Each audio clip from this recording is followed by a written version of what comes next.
안녕하세요. 반갑습니다. 강사 고정욱입니다. 실전에 바로 써먹을 수 있는 종신보험 세일즈 화법 강의를 시작해 보도록 하겠습니다. 종신보험에 좀 이해를 도와드릴 겁니다.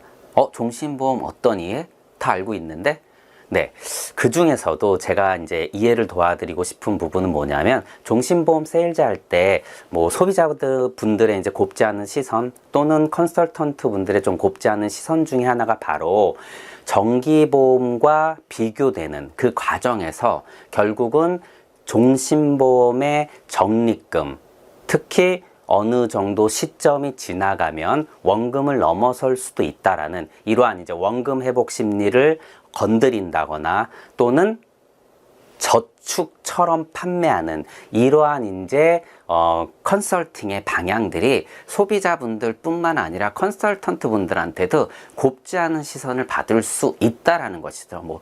다 아시다시피 종신보험이 금융상품들 중에서도 민원이 많이 대두되는 것은 사실이고, 그 민원의 핵심이 바로 저축처럼 판매하는, 저축으로 둔갑돼서 판매하는 그러한 이제 불안전 판매들이 있었기 때문입니다. 그래서 이 종신보험에 대한 그러한 좀 이해를 도와드릴 텐데, 처음에 보시는 것처럼 이제 종신보험의 역사를 제가 간단히 한번 정리를 해봤습니다.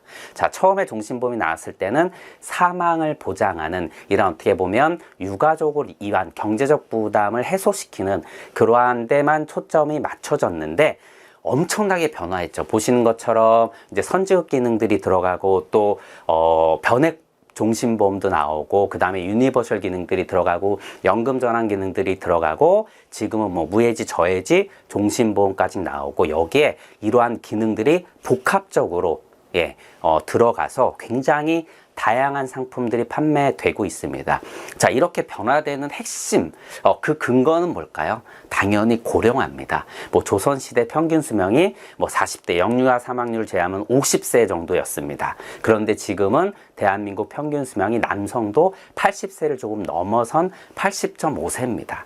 그러다 보니까 결국 종신보험이 사망보장만을 가지고 소비자분들한테 다가가기는 어려워진 거죠. 그래서 이러한 기능들이, 처음에 선지급 기능들이 들어가고, 또 대한민국의 저금리 시대로 도입되니까 결국은 여기에 변액보험들이 들어간 거고, 지금처럼 경기가 어려워진 상황에서는 당연히 효율성을 따지고 가성비를 따지다 보니까 그 과정에서 무해지나 저해지 보험들이 나타나고 있는 것입니다. 또 미래, 또 어떻게 바뀔지를 모르겠지만 그 시대의 금융시장의 변화에 맞춰서 종신보험도 계속적으로 변화가 될 것입니다. 너무나 당연한 것이고요. 이렇게 하지 않으면 당연히 소비자한테도 좋지 않은 상품이 될 것이고, 우리 컨설턴트 입장에서는, 보험사 입장에서는 세일즈 하기가 어려운 거. 이 세일즈 하기가 어렵다는 게 되게 속된 표현일 수도 있지만, 그렇게 세일즈가 어렵다라는 건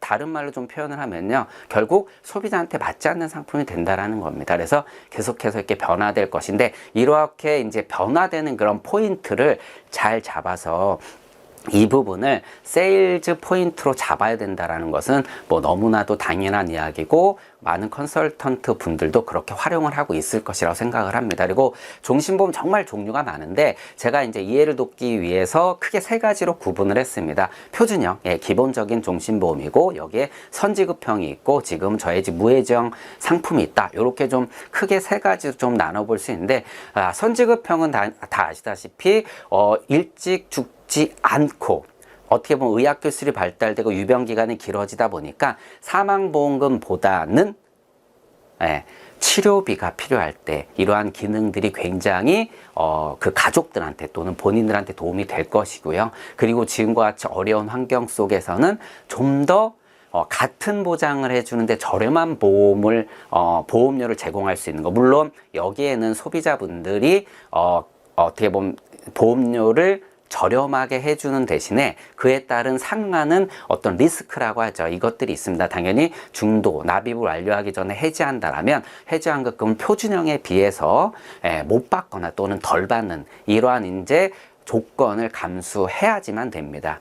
하여튼 사망보험금 1억이라는 예를 들어서 요 동일한 조건 하에 보험료가 저렴해지다 보니까 소비자 입장에서 이러한 상품들을 많이 찾을 수밖에 없는 것입니다.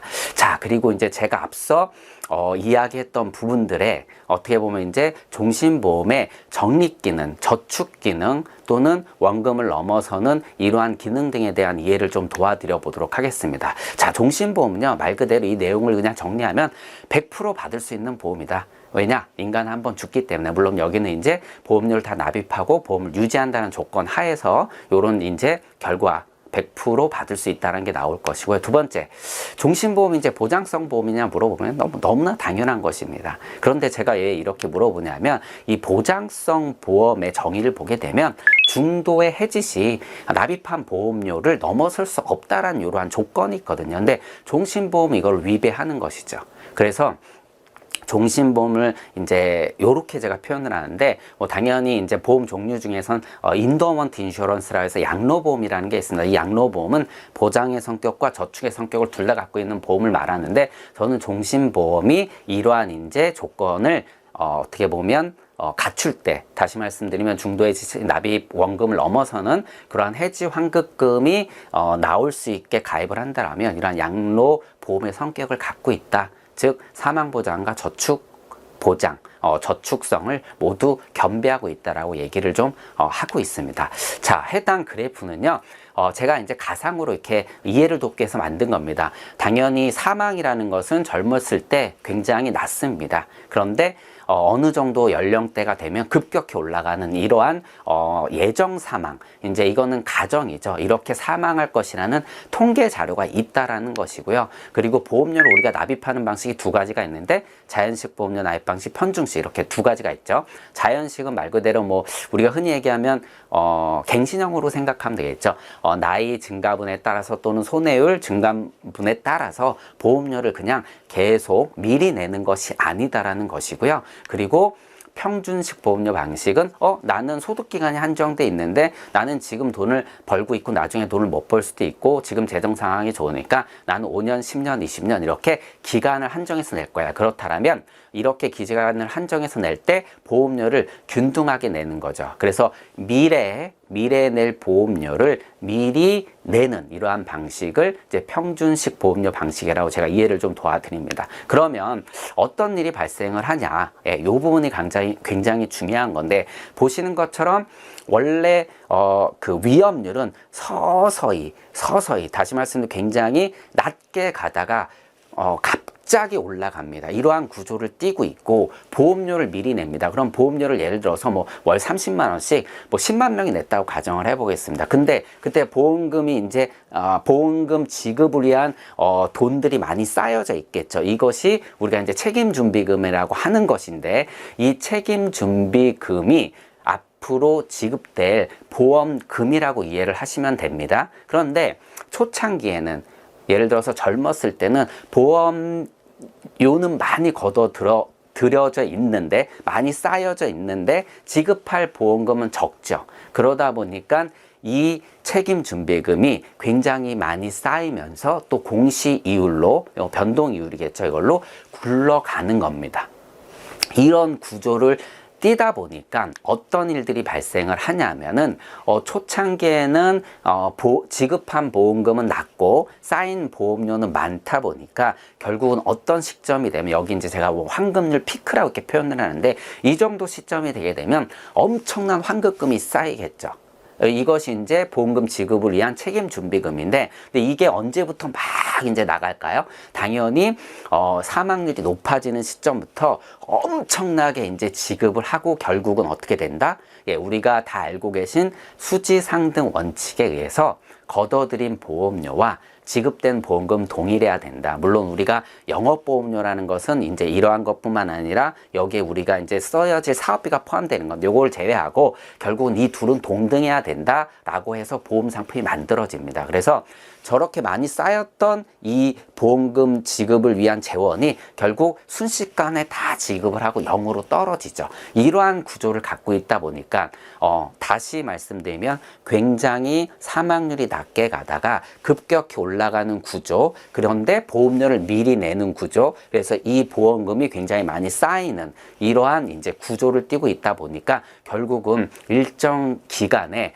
환급금 또는 환급률이 100%를 넘어서는, 환급금이라고 치면은 납입보험료보다 더 많이 나오는 그러한 시점, 이거는 이제 물가를 반영하지 않은 산술적인 수치죠. 이러한 이제 시점이 발생될 수밖에 없다. 그래서 종신보험 세일즈 할 때 우리가 소비자분들한테 그 비싼 보험료에 대한 부담을 해소시키기 위해서는요, 당연히 보장기간이 종신이라는 건 너무나 당연한 거고, 여기에 이러한 적립률을 소비자분들한테 이야기할 수밖에 없고, 이러한 걸 이야기를 할 때 이런 구조를 조금 더 안내를 해드린다라면 소비자분들이 그래서 이렇게 보험료가 비싸지만 나중에 이러한 또 내가 뭐 사망보장이 필요 없을 때 이때 이 적립금을, 이때 쌓여진 돈을 뭐 인출해서 쓴다거나 또 연금으로 전환한다거나 이러한 돈으로 활용할 수 있다라는 부분, 이 부분을 잘 이야기를 하신다라면은 불안전 판매에 대한 오해 소지도 줄일 수 있고요. 그 소비자분들이 충분히 공감할 수 있는 그러한 내용들로 접근하다 보니까 세일즈가 좀 더 수월해질 수 있다라고 저는 말씀을 좀 드리고 싶은 부분입니다. 자, 그래서 이 종신보험은 이러한 구조 때문에 환급률이 높아지는 시점이 생길 수밖에 없다라는 이 부분이 결국 앞서 말씀드린 뭐 소비자분들, 더 나아가 컨설턴트 분들한테도 오해 소지를 없앨 수 있는 부분이다라고 말씀을 드리고, 결국 사망 보장과 그리고 납입원금을 넘어서는 시점이 생긴다라는 이 두 부분을 소비자분들한테 잘 전달할 수 있는 이러한 컨설팅의 기반으로 좀 삼으시면 좋겠다라고 해서 제가 이 내용을 첫 시간으로 준비를 했습니다. 자, 오늘은 이렇게 이해를 도와드리고 마치도록 하겠습니다. 고맙습니다.